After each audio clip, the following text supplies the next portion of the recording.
Hi guys, it's Frankie from Frankie Tech. Good to see you guys again, and I'm here finally with the unboxing that I've been waiting for all day. It's already 5:30 p.m. here. This phone's a little late, but I'm so excited to finally unbox this thing. Let's go ahead and open this up. Let's do it quickly. Tearing the flaps there. Try not to cut myself. I'm very excited about this one. Let's open it up together. And there it is, guys, the iPhone SE. Let's go ahead and tear off the plastic here. And Apple always sends these things in very careful packaging. I love that. And here it is, guys, the iPhone SE. This is the one I've been waiting for all week. 128 GB version in gorgeous product red. There you see it. And similar box to most of the iPhones I've seen, but I love this red shimmer here for the product red version. Let's go ahead and open this up. Ooh. And guys, this may be my first product red device that I've ever actually purchased. Look at that. And now I bought the 128 gigs of storage version. It is a slightly higher price version, which costs here 3,899 Hong Kong dollars, or just about 450, I want to say, in the US. The 399 is the 64 gig version. Let's lift up the lid. Designed by Apple in California. And there's product red. Where are the stickers? There they are. And there it is, the iPhone SE 2020 product red. Just stunning. Let's put this aside for now and show you what else is inside the box. We have your typical earpods, and these are the Lightning versions, as you can see right here. And we have your classic Lightning cable and the very dinky 5-watt Apple charger. I really wish they start putting that 18-watt charger in all their phones next year. But let's move the box aside now and let's tear off this plastic together, guys, in 3, 2, 1. Oh yeah. Oh yeah, that's good. I have not done that on an iPhone since the 11 Pro Max. Let's go ahead and turn on this bad boy. And there it goes. There's the Apple logo. So I'm going to go ahead and quickly set this up, and then we're going to share my first impressions here on this iPhone SE 2020. So I finally have unboxed the iPhone SE 2020 in this gorgeous product red version. Look at this stunning device. So let's talk about it. The design of this phone, 7.3 millimeters. 148 grams, so definitely the thinnest and lightest phone I've used in a long time, but obviously it comes at the cost of the size of this display, 4.7 inches, but I will mention this is a 16:9 aspect ratio, so there's a lot of phones that actually are not much wider than this in the 5+ range in Android phone land. The reality is this is still a very serviceable display, and I can still type pretty easily on this phone. Now we'll definitely take some getting used to typing on this smaller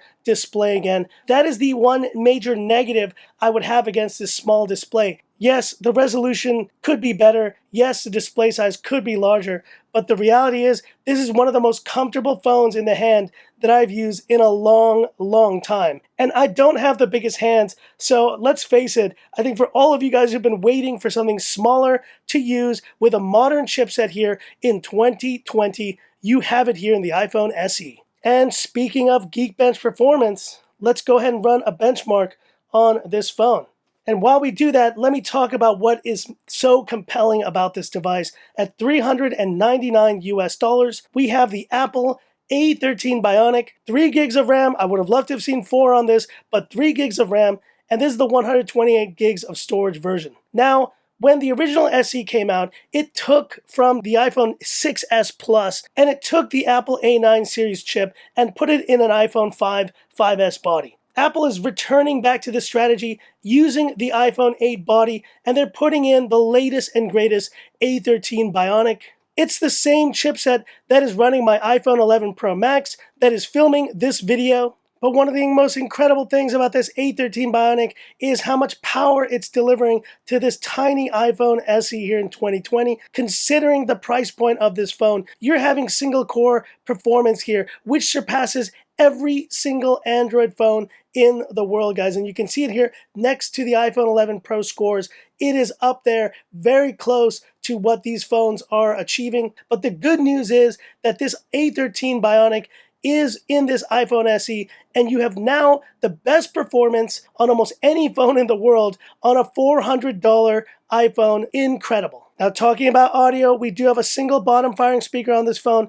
No 3.5 millimeter headphone jack though, so that went away with the introduction of the iPhone 7. So the last iPhone to have a 3.5 millimeter headphone jack is long in the past. I didn't expect to see it here on this iPhone SE. And last but not least, the classic Frankie Tech camera shot. Let's bring in BB-8 here and take a photo with this new iPhone SE.